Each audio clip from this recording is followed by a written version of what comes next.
Hello, and welcome back to Project Athena, brought to you by Opportunity League and Jess Goat. Also sponsored by XMG and the 1,000 Dreams Fund, which is a very, very good charity, actually, at Novi. I think we spoke about it briefly last week, but they help to empower women. They give sponsorships, they give scholarships. I couldn't get the word out then. Amongst other things, so we do have to stand. We are going to go into map number 2 soon as well. We have just seen Delta Project take the dub against Randy's, and next up we're going to see FRENEMY versus a Nemesis. Yeah, this is, for me, out of the 4 matches we have today, this is the one where I looked at it and went, this is probably going to be the most one-sided. FRENEMY is just, they just look so good. Like, it's actually, I can't put into words how strong they looked last week. That being said, Nemesis had a decent showing. They played into, I think it was 6 Nation. And that's, of course, a very good team in their own right. And it did feel like a close game, despite it being 7-4. It was close. There's a lot of rounds which could have gone either way. So there's hope. But the firepower on FRENEMY is something that any team should be scared of going into them. I think outside of Nemesis as well, I think they do try and go for sometimes a little bit of the old razzle dazzle. At times they can try and go for more of like an atypical push towards sites, and that can sometimes throw people off. So it really depends on how much FRENEMY are going to read into what Nemesis are doing here, in my opinion. I think if Nemesis are going to be easily read, we did see Six Nation kind of read them quite well a few of those rounds, especially I think it was the push towards kind of dining kitchen. And we saw them play that really, really well against Nemesis, because it was just, they knew exactly what they had to do. So if FRENEMY bring that same style of play and they bring the funder that they brought last week, then certainly this could be a FRENEMY map. But I think Nemesis still have something to prove. So this could go either way, I think. Again, I am really excited for this, as well as, not just the fact that obviously FRENEMY did completely smash it last week.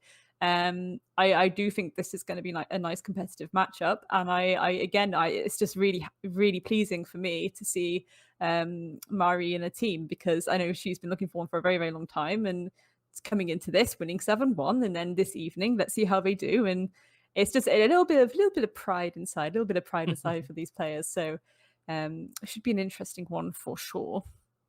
I do think that realistically, it's going to really come down to what map we go to, isn't it, Novi?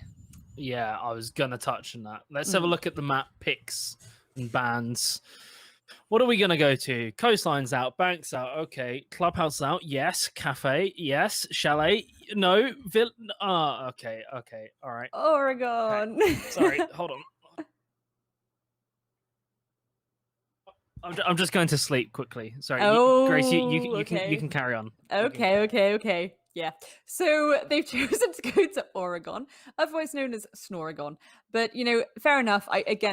Teams will go to this map when they will go to it, though. This is the thing. They will go to it because it's a nice, even playing field. It's the same as Clubhouse. It's Clubhouse 2.0. As we said, this is the Cubone to Clubhouse's Marowak, and we understand that completely. We do understand that. Again, I think maybe it's too early in the season for a lot of these teams to put the feelers out for some of these more spicy maps. What I will say is, obviously, last week we did have 3 maps of Oregon. So I do think that there's the potential for a little bit of counter strategy here, depending on who's put the work in. Last week in the interview, Mari said, yes, we're going to be looking at what other teams are doing and changing our play style accordingly. So that's quite an interesting one. Again, Nemesis were the ones to decide, okay, yeah, we're going to take them to Oregon, not Villa. And I think that's quite interesting, because there is VODs for both these teams at this point. It's still early days, but there's still VODs, and that's going to be quite an interesting one. And the fact that Nemesis, even the fact that FRENEMY won 7-1 last week, and Nemesis is still like, yeah, we'll take you to Oregon. We ain't scared. Bring it on. I think that's quite a bolshy move, don't you, Novi? I'm still trying to get over Snoregon. Like, I cannot believe I have not thought of that.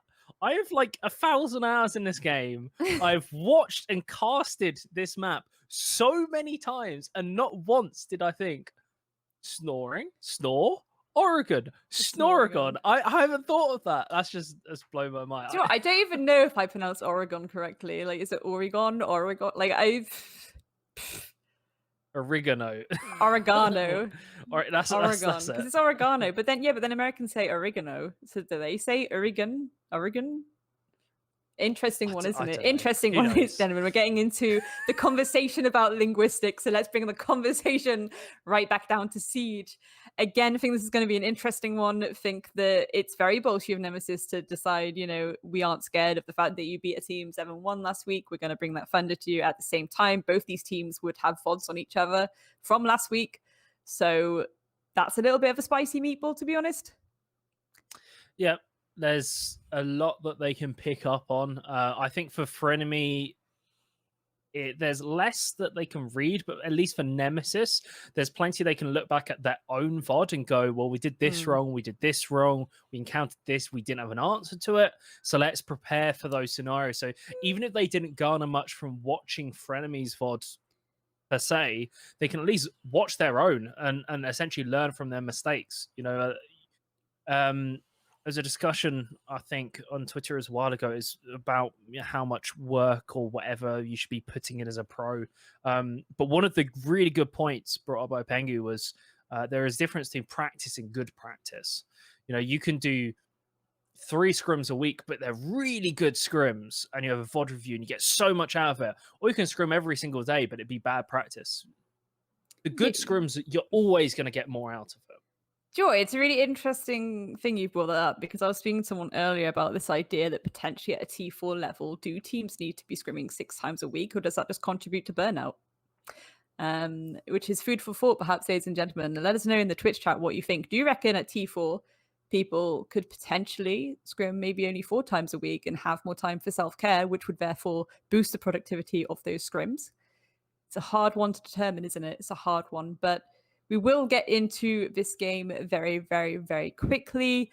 For those of you who do not follow the Twitter, please do follow the Twitter. It's probably down below in the little about box for this Twitch page.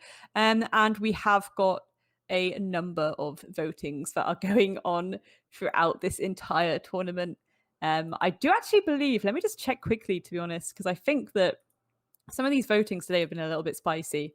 And I think, even last week, the voting was very, very interesting. But yes, in fact, a lot of people are saying that FRENEMY are going to be taking the dub on this one. 75% to 25%. Yeah, I was one of those people. Okay. I did vote. I'm backing FRENEMY. I backed Delta Project in the last one as well. So that was my predictions. I do think FRENEMY has a significant advantage just with how strong they were last week. Let's see if maybe there's some cracks in the armor in FRENEMY, but more importantly, can Nemesis fix what went wrong against Six Nation and bounce back? Can they do what Delta Project did in just that short week? I mean, do you know what? It is still a little bit unfortunate that if you're Nemesis, you are starting on the attack here. Again, majority of these maps, despite operator changes, despite utility changes, it is still a little bit defender-sided, and it's this idea, isn't it? Until that plant goes down, time is the 6th defender. We saw that in the first game of the night, so it's going to, Nemesis really have to mind their P's and Q's here. Flores and Thatcher being banned out, this is a exact repeat of last week, to be honest, Novi. Yep, pretty standard. Flores got taken off every single map, apart from our first map of the day. Actually, that's the first time Flores hasn't been banned. Mira was the other one that was always banned as well. She snuck through last map. Potentially could slip through again. FRENEMY banning Valkyrie, though, operated as very, very incredibly strong.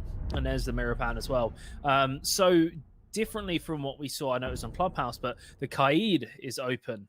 The Hibana, the Mav, there is a lot of really, really strong operators that have been kept in. The priority is definitely different for these two teams as opposed to Delta Project and Randy's that we saw previously. Yeah, I really think that it would have favored Nemesis to actually have banned out the Kaid, to be honest. Although thus far, it feels like, yeah, FRENEMY aren't actually going to bring the Kaid unless we're about to see A6 come through. Potentially Sunja there. Drum roll, please, Novi. Your keep best the cav, drum roll. keep the cav, keep the cav, keep the cav. No. There we go. There's that Kaid. Again, though, like this is just extra utility now because they can put those electric claws in positions where they are not going to be easily mavericked out. They are not going to be easily shot out from verticality.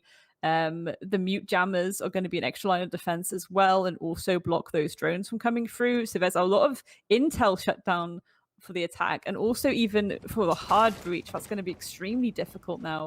They do have the Jackal though, so they do have intel in that regard, but again, it depends on how much, this site especially, it depends how much roaming FRENEMY choose to do here. It really, really depends on where those footsteps are going to be even found, because again, I don't think they're going to come through these walls at all. I'm going to call it now. I don't think they're going to manage to deal with that.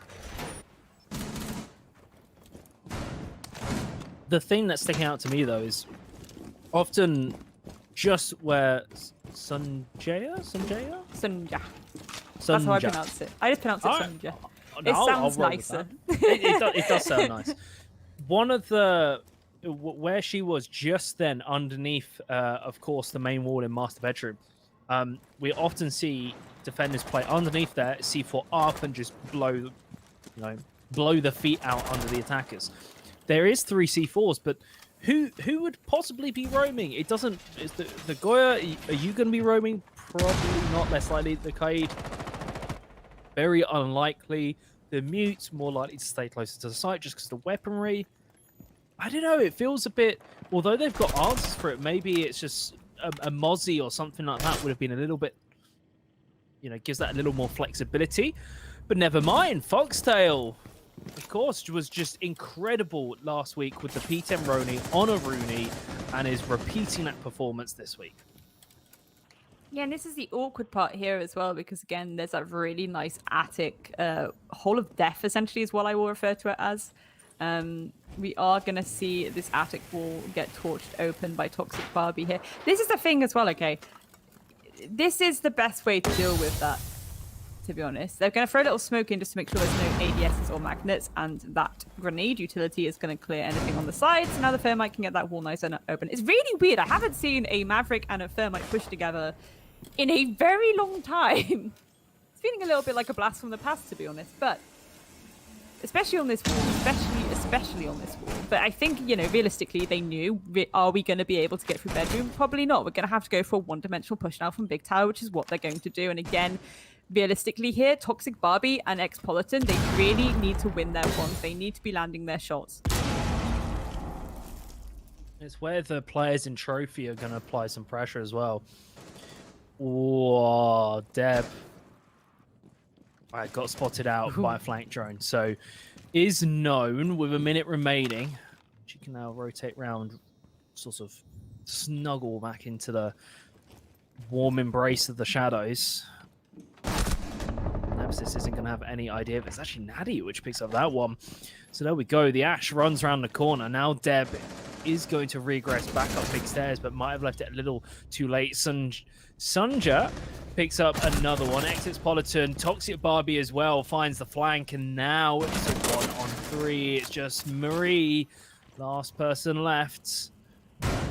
Throughout the knife cell, actually just goes for the shotgun to the face. 20 seconds remaining. Queenella and Toxic Barbie still in a pretty solid position, but they know that Mute can cause so much damage. The shotgun's going to be just swarming out close range. The SMG-11, you've got to be careful of the aim. There we go. Diffuser has been planted. Now Marie's going to try and close the gap. Just walking on. I don't think the steps got heard. Surely they should be looking around. At that point, the Goyo shield gets blown, so there's fire all on the floor. He's looking for any angle in, any player, but they're just not revealing. Finally shows it.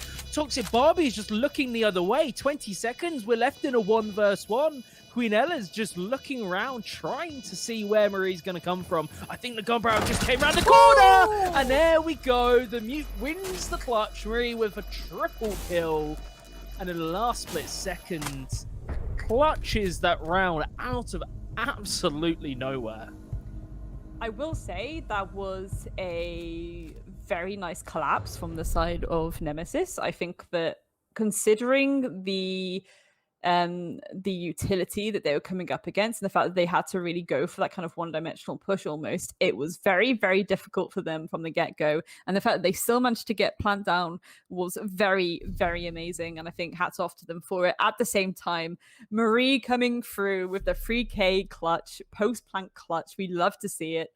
Absolutely stoked for her. That is an incredible start to this game for them. I mean, again, what I will say is that there's a little bit of a rockiness there where perhaps people were caught a little bit off guard, but perhaps there was a bit too much comfort there. Perhaps they were a bit too sure of the fact that they had this absolute deathly setup and they got too comfortable and weren't minding their P's and Q's and got caught a bit off guard. Now we're bouncing back down to the basement. Probably... I'm torn which site I think is stronger. I think this one is I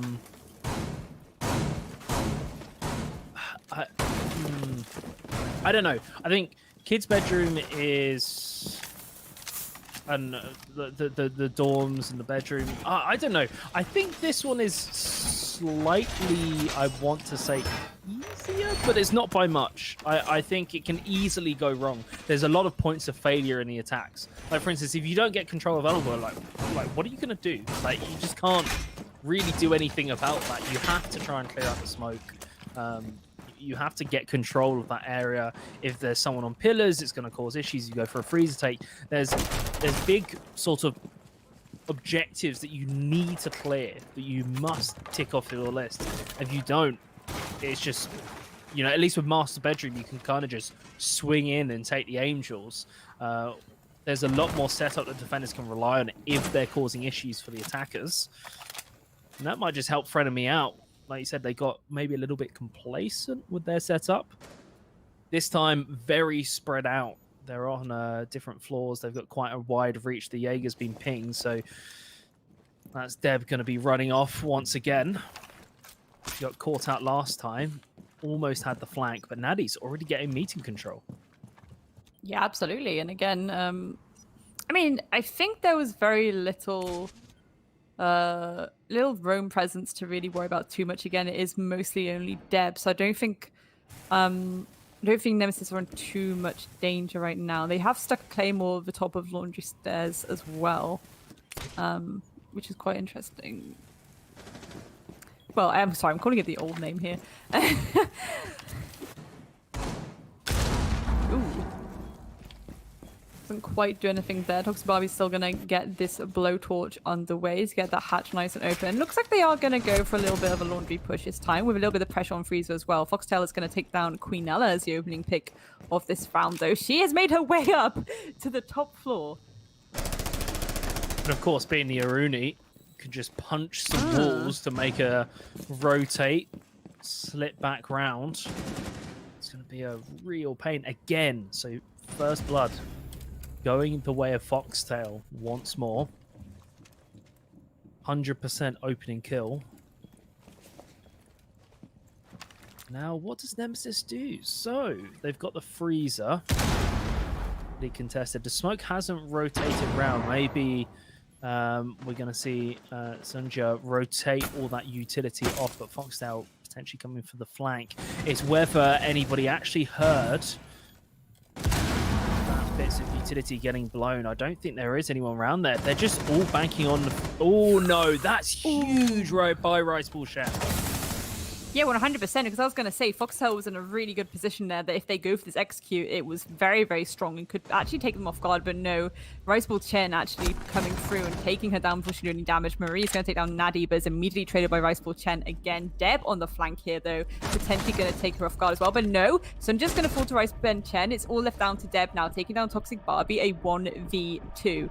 Diffuser is on the floor. They don't have time. Oh, wait, no, they are going for the plan. There we go. There's one. Can she get the second one? Oh, there we go. Yeah.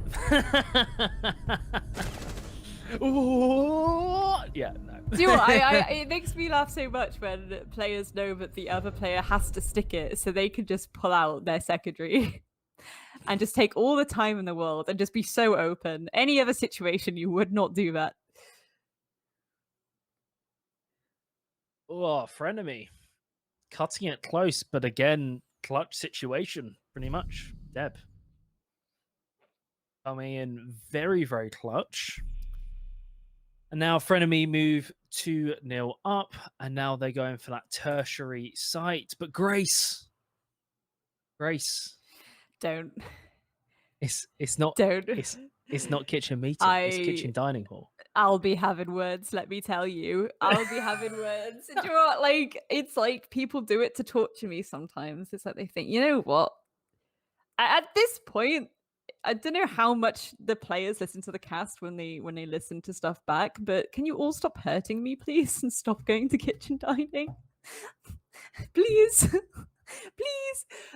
No, I think this is going to be an interesting one. At the same time, I'm wondering if Nemesis will take advantage of the fact that they've chosen this site and immediately take that control, go for that vert play, take showers, jobs are good. And because we did see them struggle to do it against 6.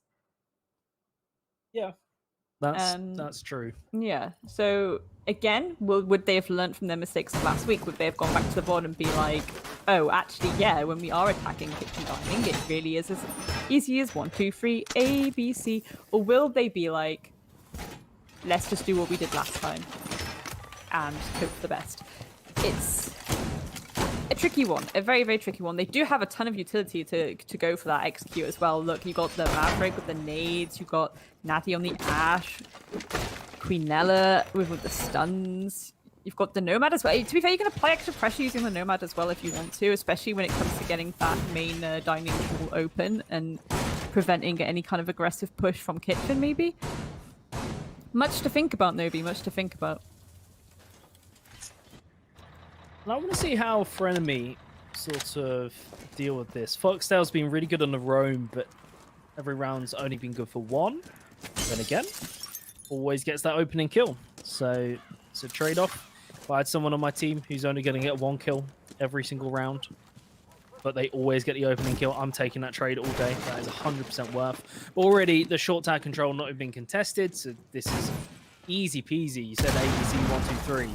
A has just been ticked off that. Well, maybe A and B has been ticked off that list. And now they're applying pressure towards the showers. That's, of course, going to be the C and the 1. And then it's just the 2, 3. I'm not going to break into song. I'm not going to torture our production team and the audience with that deathly cry. If cats could sing, they'd probably hate it too as well. Like, it's that sort of bad. Speaking of bad, that's going to leave a mighty headache for the Ella. And it's actually Frenemy who suffer that first casualty. Nemesis take the opening lead, and are they just going to push on into sides? How's this been allowed? This is what I mean about this site. This is 100% what I mean by this site. If you're not applying that pressure on the showers area, it gets very, very dangerous very, very quickly. Oh my goodness gracious me. Jeff's absolutely dominating there with a little 2k, but it's only pushed it down to a 2v2. And there we go. She is going to fall. And Expolitan cleaning it up at the end there. This is the problem with this site, because you can just go for that bullshit plan and it works, because 9 times out of 10 people don't have that line of sight and they don't have the capability really to throw any kind of utility towards it for the plan denial. It's a really, really awkward one. If you go, again, I said this last week, if you go kind of meet in kitchen, sometimes you will force people to go for the rear stage push, and it's one of the easiest ones to defend, because realistically they have to take full kids control, they have to take attic control, they have to take big tower control, they have to take lobby control. There's so much control that they have to take over the dining, kitchen site. And even if they are deciding, oh, we're going to plan kitchen, they 9 times out of 10, again, there's more room there. There's more room there that they have to try and clear. You're not just being like, oh, come above us and shoot out our mute jammer immediately. Much to think about. I say much to think about, but I say the same every single time. People force me. They force me. They're there, and they're like, "Oh no, we're going dining. We're going dining kitchen. It's fine." No, stop it. I've had enough. I'm going on strike. I'm going on strike immediately. All right. Well, I think we should keep a sin tally. The amount of site pick sins we see today when we ultimately see Oregon for another 3 times. A heartbeat monitor, and then on the stream just have my heartbeat, and then every single time people go to dining kitchen, you can watch my heart rate change as I mold silently to myself. For those of you who don't know what molding is, it's being mad and balding from stress at the same time. So is that actually what it means? Mad I and just balding, thought it was just people are just mad. Like, no, mad and balding. You learn something new every day. I mean, if the audience have learned anything, it's the definition of balding and why you should not pick kitchen dining room as a site on Oregon. It's just people do it. Like it's so many. I get it, but also it's just stop. Like, come on, it just. I'm gonna stop talking about that because it's just under my skin. It gets under my skin. Maybe I should do a Grace anger counter. It's only Oregon this happens though. Only Oregon. Only Oregon brings that out of me. Ugh, goodness gracious. I'm trying to think, is there any sins of mine that I see? There's certain things I don't like. There's operate, I hate. I think the thing for me that I always chime on about is when I say a Dokkaebi when Lion would just be better. Like in 99% of scenarios. That annoys me to no end. So I'm like, it's just... I understand. I like the operator. But it's just too... The agency for me just isn't there. Compared to Lion, there's just guaranteed. And Foxtail, okay, there's another one. And another one. There we go. 3 opening kills in 4 rounds for the Aruni. Foxtail does it once more. And that set Nemesis behind again, putting pressure on this attic. But now they've got to be wary of the troublesome Aruni roaming around potentially behind them. And this is as well, last time Nadie did a really good job of applying that extra pressure to help him to clear the attic in the first place. And Jess is going to get bolshy with it and take down Expolitan as well. I mean, FRENEMY have certainly decided to learn their mistakes from last time. They were not going to have any of that. They were not going to have any of that secondary push come through at all. It's very forced into this very awkward position now for the side of Nemesis. And I'm curious to see how they are going to adapt to this. I really like that from Jess. I mean, it is a risk because they could just swing it from another angle, but you're banking on them not being ready for the off angle, and it worked. And the reply just wasn't quite quick enough. She got out with just enough HP to spare as well. Really nice, really like good individual decision making right there by the FRENEMY players. And now Nemesis push once more on the back foot. Last time they managed to get the plant down, it was Maria, meant to be the support player who just came in clutch and just started beaming heads. Deb follows through into Toxic Barbie. I don't think Maria's going to get too much action. Maybe the SMG-11 around the corner. No, Jess gets another now. Quinella's the last person remaining. The plant is not going to be stuck, and then Jess gets the C4 as well, so Maria gets denied. And it feels like every single player on FRENEMY is just taking turns to get a triple kill. I'm pretty sure different player, each round that they've won has gotten at least 3 kills. I think it's Maria in the first one, Deb in the second, and now Jess. I mean, I really do love the fact that they obviously learned from last time. I love the fact that Jess got bullshit with it. Again, I think this is I do say this a few times now, but I'm going to say it again. If you're in defense and you decide to get a little bit bullshit with it and you suddenly make an aggressive play, that favors you so much more than getting an aggressive on attack. If you're going to get aggressive, always get aggressive in defense, because 9 times out of 10, the attack, they have their plan ahead of them already. They know they have to go step A, step B, step C. They know roughly what default utility is going to be where. They know roughly there's going to be a player here. We don't know what player, but there will be a player here 9 times out of 10. If you suddenly throw a spanner in works and you get bolshy with it and you just suddenly appear at the breach like that, it works. 9 times out of 10, it will work. And yes, I am here for it. I am completely here for it. I love to see people make those little plays, and most of the time it does pay off, and it's chef's kiss. Mwah. I seem to remember, like, as a follow-up point, it was a comp player who said, I can't remember what map we're on, but he just said, oh yeah, every time Thermite breaches anything, chuck a C4 through. It was like, they never see it coming, they never learn. You'll get a kill almost every single time. And it's that element of, as an attacker, yeah, why would a defender be on the other side of the breach holding an explosive that they can't even fire back with if you're ready for it? So why would I be ready for it? It's not going to happen, and it gets them every time. And but it's very easy as a spectator to go, I wouldn't fall for that. No, you probably would. If they're falling for it, you probably would as well. 100%. Again, it's all about the element of the surprise, really. I think, especially with a game like Siege, where it is so strategy based, and those strategies can be very default times. Foxtel once again, the opening pick. I mean, she's just there. She's hungry for it every time, every single time. Deb's going to take down Expolitan as well. So that's 2 players of Nemesis now falling to the side of FRENEMY.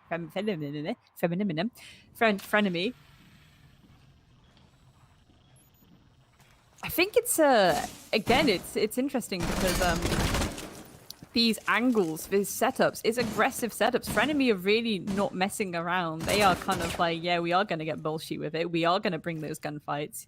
We dare you, peekers. Queenella, however, biting back a little bit, taking down the nutty player that is Sunja.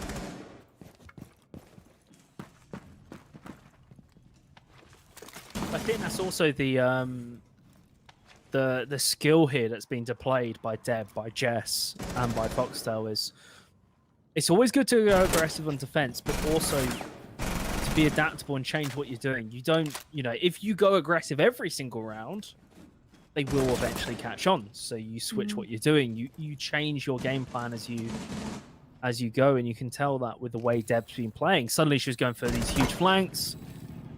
It didn't work for the first rounds. She switched it up, played a different role. It started working. She switched it up once again. She's playing a completely different position. Same for Jess as well. Okay, Queenella just got her head completely ripped off. Nemesis, I think he's been completely shut out of this round. 35 seconds. I don't think that they're going to be able to pull it back, but I'm excited to see if I can be proven wrong, and that helps by taking down Jess. Yeah, 100%. Jess getting down a little bit. Marie getting a lot of damage. Foxtel, however, is going to take down Rice Ball Chen. It's all left down to Toxie Barbie on the Nomad. He does have 3 flashes in hand and 2 Nomad air jabs if you wish to use them. But, oh, quite a little bit of guard. Foxtel does get down, though, so she can get the pick onto her. Technically, it is a 1v2 unless they can pick Jess up. Will she make a play? I think Jess has actually been picked up as well. So there are these 2 players around the pillars area. Very difficult to deal with. And there we go. You can't really say no to a shotgun like that. It's just unfortunate. I swear when I use the shotgun, it just doesn't work. If I did that, no chance. No chance I get the kill. I don't know. Maybe I'm just bad. I say maybe I'm bad, like it's any question. I am bad at this game. But, they were hovering, meeting. Did you see that? They were hovering, meeting. And then they've decided to go kitchen dining hall. It's like they know Jess. Sending them my brain powers. Sending them Sin counter my brain powers. 2. Please stop. Sunja going on the 6th pick, though. Let's see what she is going to do. This is the thing, I am really stoked about this roster. Again, I think Sunja's a really good player. Marie's a very good player. This entire roster has been really doing a good performance. Obviously, a bit of a quiet day for Sunja as well, but for the most part, this is a very good roster, and this is why I'm just molding that they're going to kitchen dining again. They just want to hurt me. They're like, it's It's like someone, you know, in like you get given, I don't know how to explain it. You know, like those someone hands you like a bag of sweets and you pick out what you think's gonna be like a chocolate peanut or something, and it's a chocolate raisin instead. And you're there like, why? Why are you doing this to me? Stop It's giving... like, oh, I've baked cookies, and you find it. Go, is this raisins? Yes. Oh. It's raisins and chocolate chips. That's what FRENEMY are doing to me right now. They're like, no, we are gonna hover over kitchen meeting. They're just being healthy for you, Grace. We got this right? nice little stacky, and we're choosing to go kitchen dining. The sin counter is up to 2. It's up to 2. We'll see. This is the thing, right? So Navi's now on Lion as well. Queenella's now on Capitao. In theory, Expolitan can still go into the small office of Small Tower. They have put cap cans down. This could be an interesting adaptation, actually, now I'm looking at it. But again, they need to keep this small shower control, and there's a lot of utility here. Like, even Queenella with that secondary hard breach, which that will be opened if anything happens to Rise Ball Chen. Otherwise, it can be used to make, you know, a second point of hard breach entry, which would be quite interesting. And again, lots of explosive utility there, lots of verticality coming through from Expolitan. It's basically an endless, you know, vertical destruction. You've got Nadi on the line. This is a really nice setup from Nemesis, and I'm words. Curious now. Queenella, again, capped out on that window is a perfect idea, using all of that utility to push showers, to push anyone that may be holding showers, send in some of those fire bolts, have a little bit of a barbecue in the shower. Get something cooked. Having a barbecue in the shower, that's a new one. I mean, I'm not going to lie, it might get a little bit snacky. You know? Could be the case. Foxtail is certainly looking for a snack. He's actually going to be hunting lions, looking for that first engagement. Ooh. Tagged Natty down very low. Natty's actually going to swing around the corner and look for even more. She's just holding that long range. But it's actually Deb who picks up opener. Foxtail gets beamed by Natty, who just starts running in onto sight with the lion going hunting. The lioness is striking. Marie's not going to have any of it. Natty goes down. Now in a 4-on-3. The Hibana just don't think the wall quite opened as it should have. And that might just cause some issues for Nemesis. Yeah, there was a little bit of an issue before where some of the X-Kairos got shot out. So yeah, Rise Ball is going to have to use a little bit more of these X-Kairos now to get that nice and open.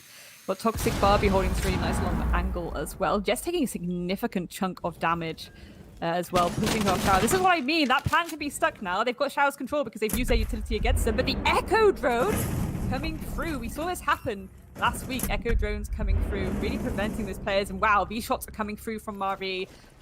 Amazing work. It's all left down to Expolitan here in a 1v2, and those yokais have not been taken care of, so this is going to get very dangerous. They can just hold back now. They don't have to do anything. They don't even have to push her right now. They're going to, though. There we go. Deb's going to take it down from that Showers area. But it's an awkward one. But again, they managed to get that execute and take advantage of the fact that this site pick, it does allow you to just go, as soon as that wall's open, you can just kind of go for it. And we did see, again, Nadi getting a bit bolshy with it, just running into site, which, you know, if you're on Lion, of course, you can do that. You can be a bit naughty with it. But it was just a little bit of fine tweaking needed to be done there, I think. And, you know, 5-1 on your defense, on your attack, rather. I mean, again, it is rather defender-sided still, so perhaps Nemesis can pull this back. They just have to get 4 rounds in a row, starting from now.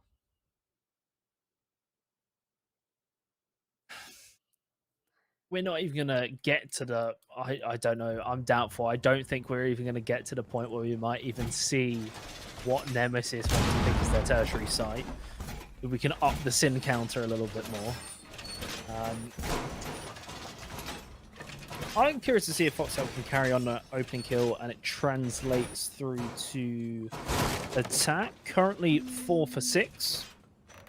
I don't think so. because realistically, I think Deb and Jess will be entering here. Foxtail's going to be playing more of a passive role here. There's no hard breach. Good point. I didn't even clock onto that.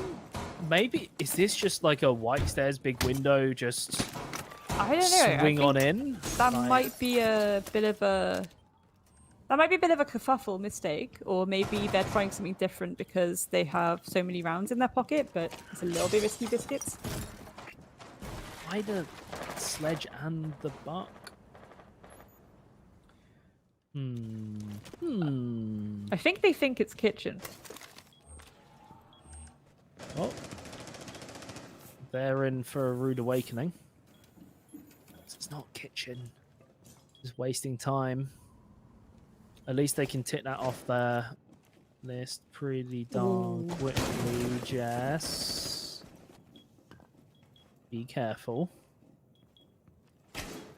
Natalie's got that off angle, so it's been seen if she gets too close to that, her head might get ripped off. They're actually going to work vertically from underneath. There we go. Marie, first person to fall. Maddie looks for that second. She's down but not out. Should be able to get picked up by her teammate. They're trying to follow through with the grenade, but it's not enough. Deb gets tagged as well, and this is looking good for Nemesis. Yeah, I mean, they've got the advantage here of certainly that upgrade line being a little bit unusual, but also the fact that this approach is kind of coming from a very unfavorable angle, to be honest, for the side of FRENEMY as well. I think, there we go, Toxic Barbie taking down Jess, but Foxtail is going to retaliate by taking down Queenella, and it's a 4v3. A lot of damage being done to Foxtail and Deb, and there we go, Deb is going to fall to Rice Ball Chen. It's all left down to Sunja and Foxtail. Actually, we do have the secondary hard breach there on Sunja on the buck, but it's not really enough this kind of push to this site. I do think they thought it was kitchen dining, to be honest. Yeah, especially with their spawns. That's what it was geared towards. Toxic Barbie finds one more to add to the tally. And now it's a little old Foxtail. Last one standing. Not much HP as well. This, could be, like I said, the pseudo timeout. Instead, he gets taken down by the Jaeger. And there we go. Nemesis bounce back. Maybe, just maybe, we will see that tertiary site come out. FRENEMY being pushed on the back foot. But maybe, like you said, predicting, taking the gamble that it was going to go somewhere else. Already seeing a hard breach come through on Hibana. The rest of the team is not changing. So no secondary hard breach for the side of FRENEMY. They're relying solely on Sunja to bring that role to fruition. Nemesis, on the other hand, similar, I want to say similar lineup with the Jaeger, with the Aruni, with the smoke, but Thunderbird and Rook, a little bit spicy. A little bit of chili flakes in the sauce with those two things. What are you laughing? This caught me off guard. I was like, chili flakes? Look, not as off guard as I got with Snoragon. Okay, I see. Do you know what? I respect the defensiveness of having the Thunderbird and the Rook. I think, it certainly covers all angles if you want to stay alive for as long as possible. Kind of, again, some nice little setup, and I do think the utility's been placed in some really nice places as well. We're seeing the Aruni gates be utilized as well. Those Jaeger ADSs with the default shield holding elbow in the golden oldie fashion. This could work for them, to be honest. I think this is quite an interesting one. It's quite exciting, and I'm curious to see where Toxic Barbie's actually going to be holding this as well. I would assume she'd be the one holding elbow, potentially dropping out those toxic canisters to prevent any kind of push if they decide to get through those Aruni gates. I have a question with how. I mean, I don't know, which is why I'm wondering it. Of course, with Rook's armor. Of course, they've changed armor, so it now works as HP in essence instead. Does that mean if Thunderbird's health increases, does she then get stimmed by her gadget up to the amount with the Rook armor, with the Rook plates? or is it back to the previous amount? Just I don't know if it does. I don't know if you know the answer how that interacts. I might have to go into a custom game and test it. Yeah, I think I might join you there because I don't actually know the answer to that either. Because that is, like you said, defensive. You've got all the health options you need. That is actually, like, if you're throwing grenades, as long as you're not dying to them, but you're getting chipped away, essentially you're turning every single person into, as long as they get healed once, into a 3 armor. And that's going to help as well with the Jaeger just running around. Can actually go down and get some armor plates as well, increase the HP even more. And that's going to be quite the spicy, you know, pick for Nemesis. This is different from what we saw in their attack. This is proactiveness on their defensive side. You said you've got to be proactive, you've got to be aggressive on defense, not attack. And they're showing us exactly why, but maybe held on a little too far and pushed it a little too far. Exit Sponson goes down. Yeah, but again, they're not bringing a hard breach, and it feels to me like that's because they want to take more of a direct approach, which is fair enough, and they want to maybe have more utility, which again, fair enough. But I'm just curious because some of these lines of sights, I think they could be opening if they did have maybe, you know, Selmas in pocket or X-Kairos. It's an interesting one for me, I think. But again, because Flores is being banned a lot, I do think maybe they just want that utility dump back in. Oh, they do have Habana. Oh my god, I can't see. I am actually blind. Cinder's on the Habana, isn't she? Ignore. Okay, completely disregard everything I said. I mean, but it's more the fact that I mean, that this is like the thing is what you said is absolutely right. Is there even, you know, even the fact they do have a hard breach, if that hard breach goes down, which Cinder has, suddenly you've got no hard breach. There is no alternative. You only have the soft destruction, which they're certainly relying upon. Oh, that could have been so close. Oh, Nemesis. Just hold on with that one. I really like that Thunderbird Rook setup. I don't think we quite saw it come to fruition, but especially against utility-heavy teams, that is a killer combo. I think there's something there that can be pushed a little bit further. And obviously, FRENEMY didn't seem too comfortable attacking into it.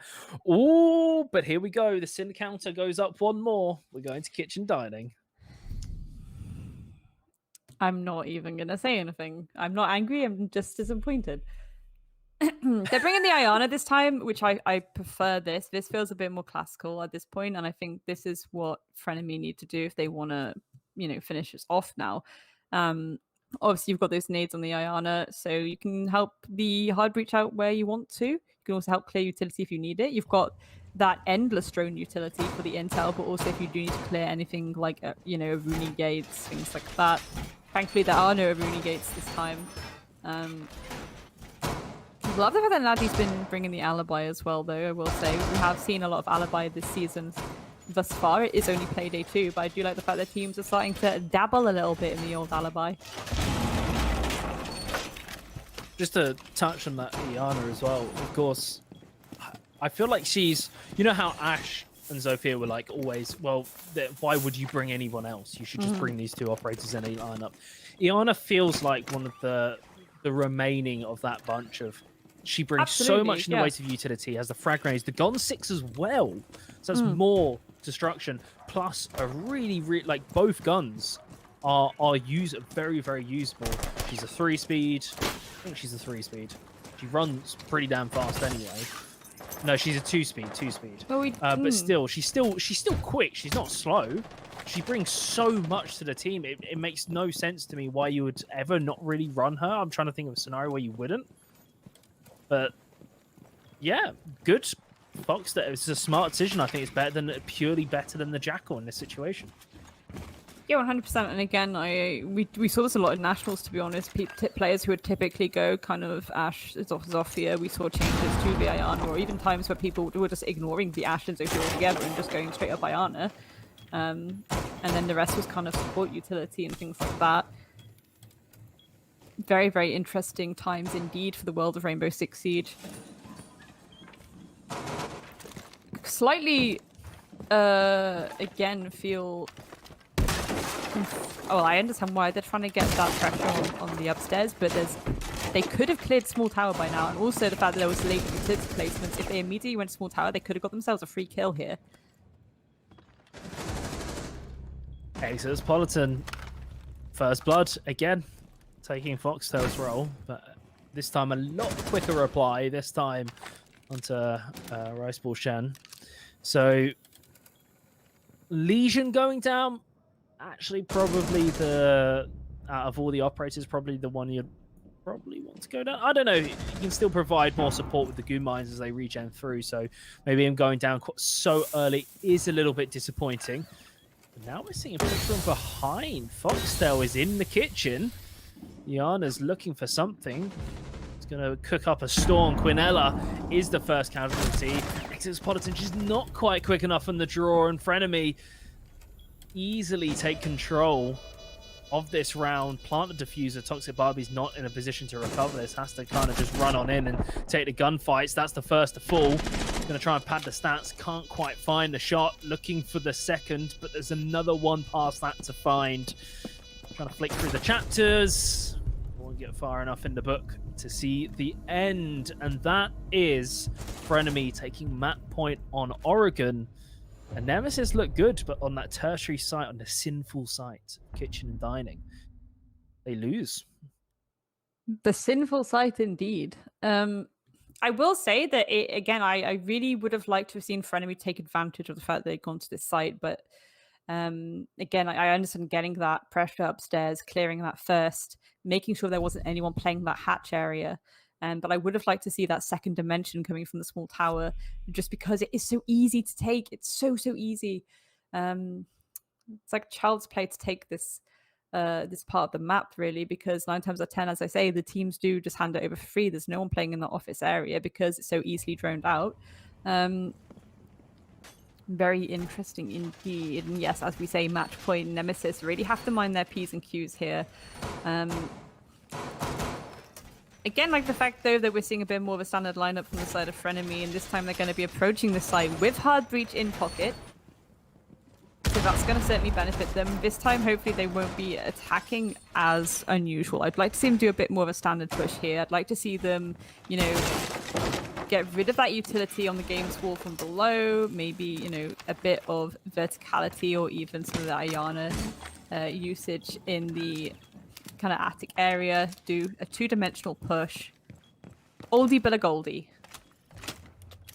Love the fact that Nemesis are bringing the Thunderbird so much, though. Like, really, I love the fact that Nemesis is now being used in comp as well. And again, it's I will say that I am obviously, yes, I love the fact the bank is back in, but the fact that Consulate's been taken out when there are so many nice spots in Consulate where you can really use that Thunderbird utility, and it would just be like, gorgeous. I would love it, but sadly, not for a while. I don't think Consulate will be back for a while. Sadness, but. Interesting drone all the way down in basement, though, coming through from Nadi as well, maybe. Yeah, making the rounds, for sure. Oh. Here's Politan, she's like, was I spotted? They see me. Okay, well, they saw me now. She's going to run up around the corner, very close to where she was hiding. Nadi's emerging from the underground. And pose some threats. Of course, no Valve cams, so outside cams aren't really an option. Foxtail just not expecting Nadi, I think, to be there. I don't think anybody would have in that situation. That wide of a roam is a huge gamble because you could find nothing and just essentially be wasting your time, and then your team can get collapsed upon. But it works out for them, and she can now roam back round to main stairs, start supporting. I was going to say, well, supporting Exopolitan as well, who's on this bottom floor.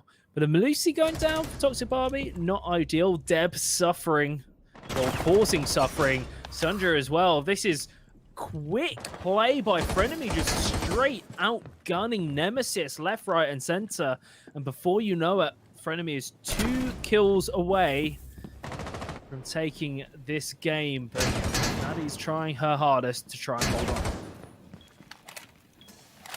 Yes, indeed. And Quinella, to be fair, a little bit of an overheal there, so it does have a bit of a health advantage. Nadi's going to take down Jess, so it's now a 2v2 that's holding on ever more. Mari's going to take a lot of damage there, though, as well, and she still has to jump in and get the plan. There are 40 seconds on the clock, so it is some time to work with, but they really have to be quick on where they want to go for this execute. Or I like the position of the hologram there, because if exactly that is Sancho or anyone tries to fire at any of the defenders inside the dorms, it's not going to work out for them because they'll be instantly pinged. Really, really clever use of the hologram. I really like that. I mean, it could have been shot out, to be fair, actually. But it's just clever little choice on how to use that operator. I think the hologram is weirdly the weakest thing about her kit, but it's also one of the most underutilized as well. I feel like it's one of those gadgets which hasn't been pushed to its true potential like we've seen some other operators. Seeing Foxtail on the 0 over the Ayana here, which, you know, I get it too. Again, another nice piece of kit for Intel. Not quite the same benefit really as the Ayana, because again with the Ayana, because it's an endless drone, you can easily get rid of those Rooney gates just by spamming that little Gemini to go running through, essentially. So that's going to be an interesting one. And again, just a lot of utility really that they're bringing that I'm curious to see how they are going to use that on every single approach, because at the moment their main attack seems to just be kind of, we're going for something a little bit off standard and seeing if that catches them off guard a bit, because maybe it's this idea of, oh, we're expecting this kind of defensive setup, and then how are they going to deal with it if we do something else? And both teams have done this, to be honest, this evening. Both teams have done that, which is quite interesting. Definitely food for thought, much to think about. But again, these Thunderbirds being used for these pivotal points, these pivotal choke points, I do think it's a really nice bit of utility. And with the Rook as well. So that combination's back at it. I'm not a huge fan of this Frenemy operator lineup. I think there's stronger things to bring than the Ashe. I don't really understand the gridlock, especially in playing into this site. I think there's better options which bring similar or better utility. Havana's fine. The 0 could be opt out for the Iana, but I like the fact that 0 plays that secondary hard breach as well. So that's what he brings to the table. Another operator I don't think true potential is being achieved with it. Natty is just taking Foxtail's role like verbatim. You know, consistently finding opening kills aside Exopolitan as well. Marie, though, trades back once again. So this is just deja vu. Nemesis, Frenemy. Nemesis gets the first kill. Frenemy then replies. It has been the same for every single round pretty much so far. And then on the other side, the first half, it was the other way around. Both teams traded 1-for-1 early on in the round and left it into a 4-versus-4.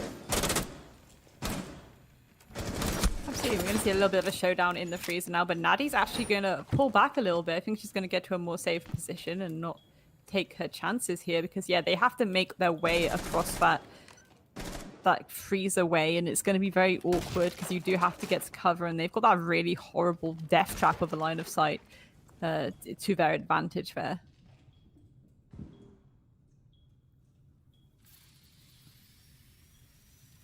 It's kind of become a little bit of a standoff here between the two teams, to be honest. I feel like neither team really want to make that bullshit. Oh, there we go. Right, 410's going to take down Foxtail. A really beautiful pick there in the big tower area. Jess, however, is actually going to risk it for a chocolate biscuit and get pushing towards the site, taking down Queen Ella on the way. So it's now whittled everyone down to a 3v3 Novi. Here we go. They've got plenty of time, actually. With 45 seconds, that's enough time for them to maybe rotate and just get everything positioned as well as they want it. Natty, she gets out there without getting shot. That's quite fortunate. Jess is going to rotate around and start putting pressure on the pillars. Should be able to swing out and get that kill. Should have just committed on the first swing. They gave a chance for Iceball Shen just to back off, but that frag grenade should alleviate that problem with the... Oh, there we go. The Rook goes down with Jess finding that one. 15 seconds remain. Natty just has to stay alive, cause a nuisance, stop the diffuser from being planted. That Toxic Bait going out is huge, but I'm not sure if it's connecting. Yes, it does. It denies it. Natty gets another with a double kill as well. Nemesis just hold on till the last split second. Natty just goes massive on the Aruni with a P10 Roni. And there we go. Round 12. Nemesis bring it back from opponent match point to being 1 away from going overtime. Absolutely incredible work there, to be honest. Absolutely incredible. And again, that Toxic Babe coming in clutch, because if they did not have that utility in pocket, then that plant would have been stuck. And then you're in a post-plant situation. And then the time isn't the 6th defender anymore, it's the 6th attacker. And you're a little bit in trouble.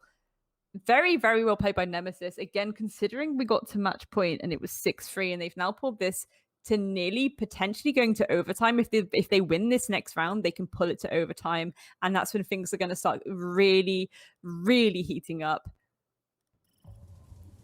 Side of FRENEMY, I think, again, they need to take a bit more of a standard approach here, I think.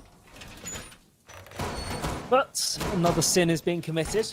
I'm not even going to talk about it anymore. Then fine, I will. And they got their just think of a broadcast safe way to say this. They've got their dessert handed to them. Let's say that. I'm gonna phrase it like that. Like, I mean, they got absolutely stomped on their side. Their defense just fell apart. They were fighting on 2 flanks. Just didn't go well for them. So FRENEMY has got to be confident despite it's 6-5, and yeah, they've had this match point for ages. It's fine. We smashed them last time. A few changes, a few tweaks, and we should be all golden. Nemesis, this is their opportunity to switch things up. Similar lineup to what they had beforehand. You've got Nadi on that alibi. Toxic Barbie bringing the Lucy. But of course, the Kaid as well for Iceball Shen. So slight change, but fairly similar. And that should help that hatch. So nice adaptation that they're bringing along with them. 100%. I mean, again, they're going for the same kind of approach where they get that top floor control, they get that kid storm control.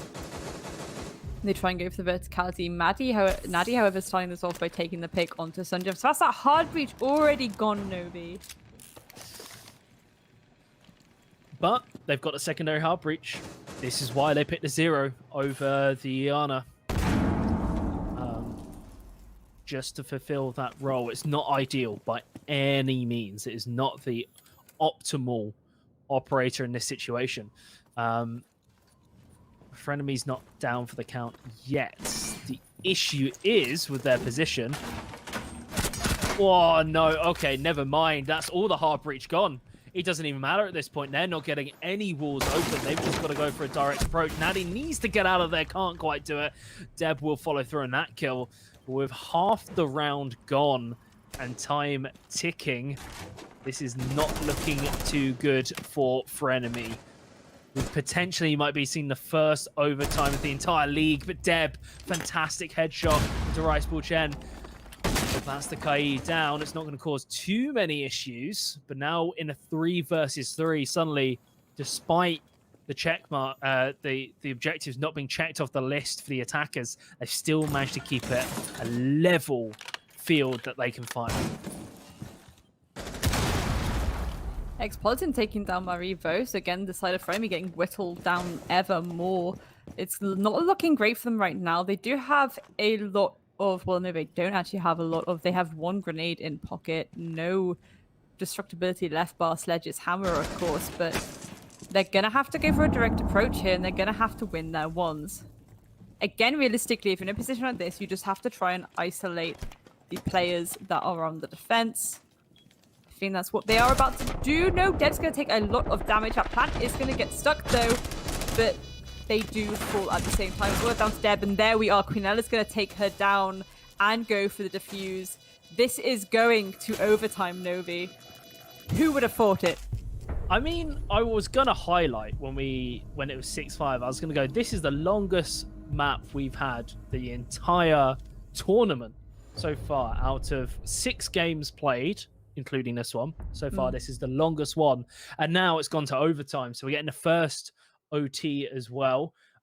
This, of course, if I'm correct in saying this, I'm happy for production to chime in. I believe you get less points for an overtime win. If I'm correct on that, I might be wrong. I might have to double check.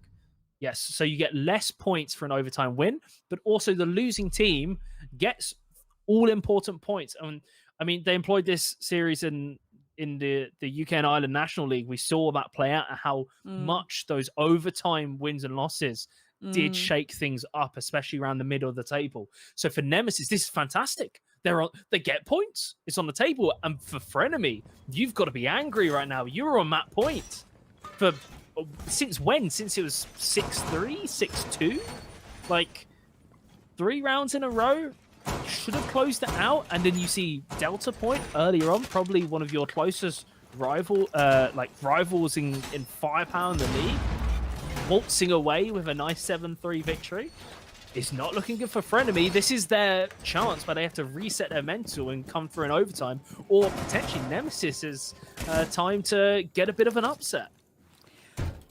I think the thing is, so I'm really curious to see how this would have gone if Frenemy went for a bit more of a standard approach with their attacks. I think maybe they were trying to be a bit too much outside the box because, of course, as I was saying at the start of this matchup, both these teams technically have potentially seen a VOD on each other on this site, on this map rather, so they know how the other plays, and I think maybe that's why Frenemy decided to go for something a little bit razzle-dazzle-y, but again, I just want to see them do something a little bit more standard, like bring the Mavi out, to be honest. Why the gridlock? I don't understand. I don't get. Yeah, I'm not the biggest fan of gridlock anyway, but especially over like a Nomad or something, I think Nomad's just a far better option. Obviously, I think the air jabs are a lot better than those track stingers. You get the sound cue, you get the knockdown, things like that. Perhaps potentially it would be for the smokes, but again, you need a really fluid execute to use those smokes, really.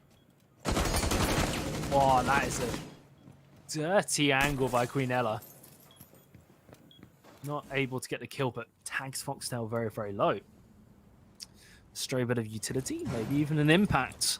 Might just do enough damage to take her out the game. The Yana going down. Foxtail has struggled a lot more on attack compared to defense, playing that supportive role. Marie, first of all, Exopolitan in a competition with her opposite number in the way of Natty. Looking for those opening kills, and immediately we see the reply is being Dev is just dragging Frenemy across the line, kicking and screaming. It's not looking too good for Nemesis, but they're at least in, a fairly comfortable position. They've still got a Nitro Cell on the Bandits. They're going to be happy with that one. The wall hasn't been blown, so they at least know that it's going to be a fairly one-dimensional assault. Absolutely, and again, it's just such a Bolshy kind of push to make. Ooh, speaking of Bolshy pick there. Ready and waiting for it. Deb is going to get down there, but Sunja is going to be able to go for the plant as Jess gets to pick onto Natty, and Jess is watching like a hawk from this window position, and there we go, diffuser has been planted. Retake is on Toxic Barbie. Oh, nice flick onto Foxtail, just not quite prepared for the retaliation. Those track stingers quite in a position where they do too much work, but at least negate where the defender can sort of move from. The impact's going to go out, it's going to walk around, spray down Sunja. Jess isn't going to swing around the corner, and now we're left in a 1v1. Toxic Barbie can stick the diffuser, try and get it down. Dev is taken out. Oh no, she's not going to stick it. She's actually just going to dance around the dorm, switches round, but it's not enough. Jess takes her out. Toxic Barbie came so close, but not quite able to just grab hold of the round, snatch that victory out of the jaws of defeat. And now, map point again for Frenemy, and this time Nemesis is on attack. It's a tall task. It really is, and again, oh, we're seeing the clash though, Novi. That's a little bit spicy. That's a little bit bullshit, not gonna lie. I am curious here to see how this is gonna go, because they did have a lot more utility in terms of countering that hard breach. I do think the Nemesis have been bringing a slightly better hard breach / support setup to their attacking rounds over Frenemy's attacking rounds, but at the same time, oh, actually, we're gonna see Sun just switch to the Echo.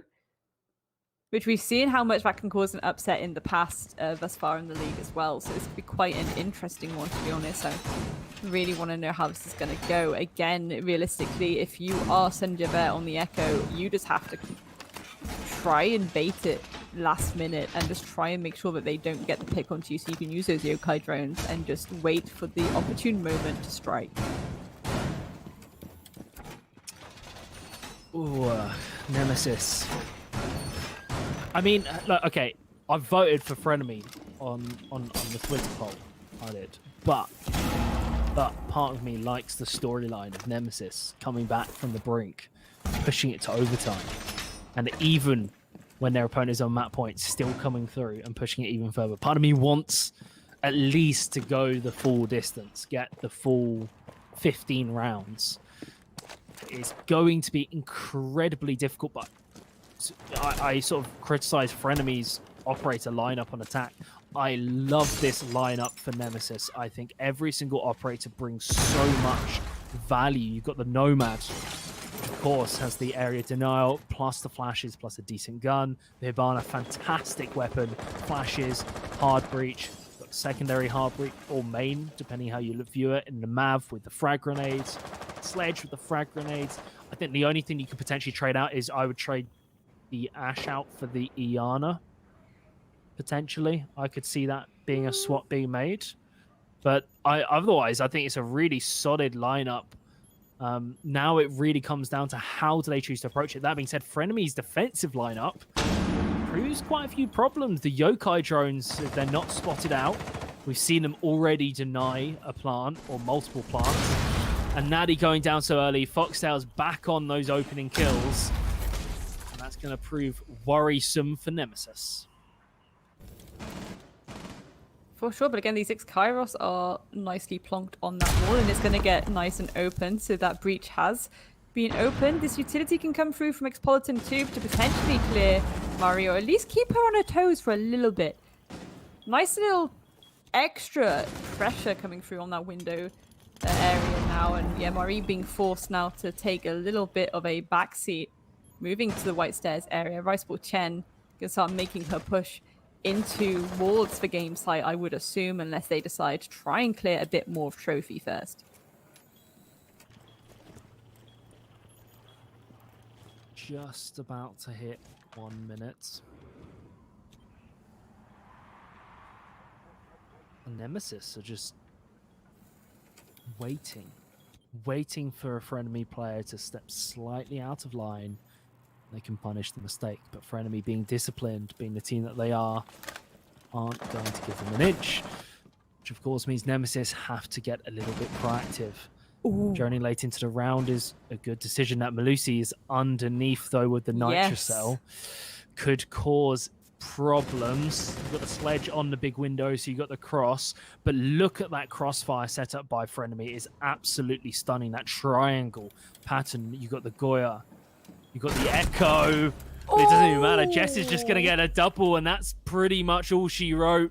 There's not going to be much left in the tank. Expolitan's going to try and keep it up. There's the Nitrocell by the Melusi from underneath. The plant is being stuck. It's getting denied by the yokai drone. They know exactly where she is, and they finish it off with the knife just to add that little bit of spice at the end. I said chili flakes. That was bit of the salt, bit of the chili flakes, and then a dash of sriracha as well to go along with it, because that was spicy at the end. Frenemy come through with the 8-6 victory. Don't at me on this. Don't at me on this. No, I don't. I will not. Yeah, look. All right. You just like naming all the spicy foods you knew. That's what you did there. You were like, I could see the cogs turning in your head. What's a spicy food? Yeah, what's a spicy food I know of? What's something I can say that's spicy? Sriracha. No, to be fair, really well played by both teams there. 100%. I think Nemesis absolutely brought the fun to there. The fact that they were 5-1 down and pulled it all the way back to overtime is phenomenal. And if I was them, it's like, yes, we lost ultimately, but the extra points for going to overtime, the fact that you took on a team that went 7-1 last week and then you've pulled them to overtime, and that's really putting your foot on the table and being like, haha, we're here, huzzah. I think that was really well played by Nemesis, and I think for FRENEMY, I think, you know, a little bit of a rocky one at points as well. We are though gonna quickly have a little natter with Foxtail of Frenemies, so let's bring her in. Hello, Hi, how you doing? I'm fine, really fine. Thank you. That got a little bit spicier than I think you were expecting towards the end, going from 5-1 to overtime. A Yeah, it little was. bit scary. Of course, not just a little bit. It was really scary. Didn't expect it though. Did so I mean, last week you guys had quite an, I'd say, comfortable game. You won in quite a dominating fashion. This one, of course, being very, very different from that. How did you as a team sort of rally around each other? How did you get into overtime and go, it's all right, we're gonna win this? What was the comms like within the team at that point?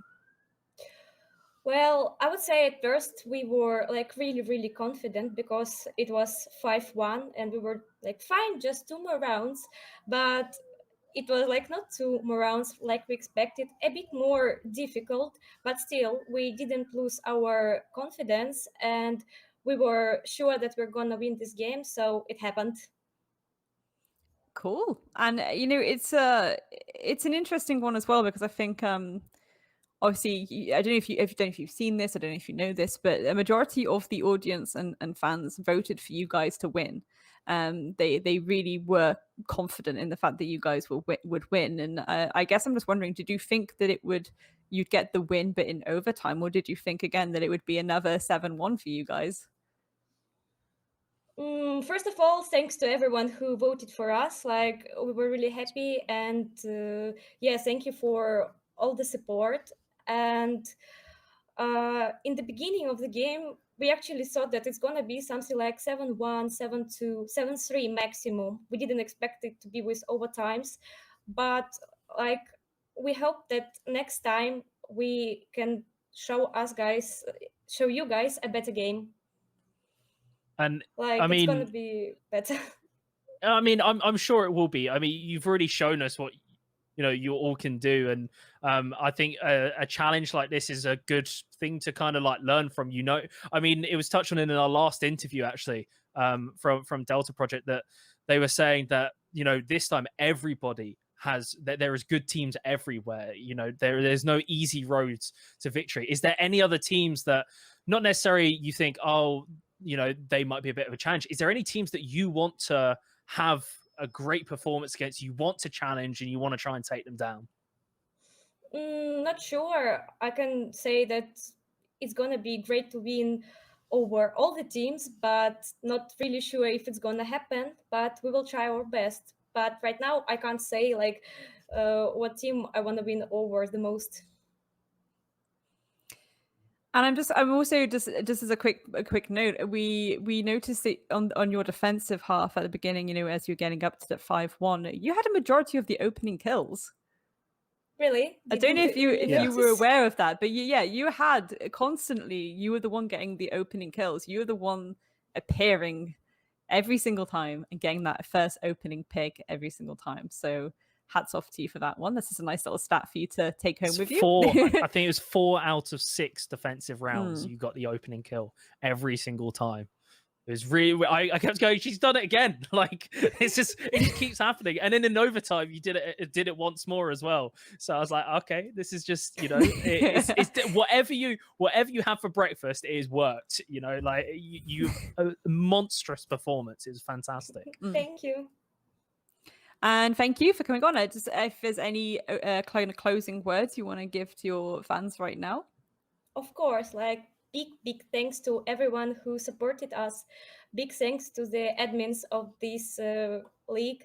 Big thank you to the casters and to everyone. And of course to the enemies. Thank you for an intense and very interesting game. Amazing. Thank you very much. So much. Thank you so much, too. Foxtail. Bye-bye. Bye.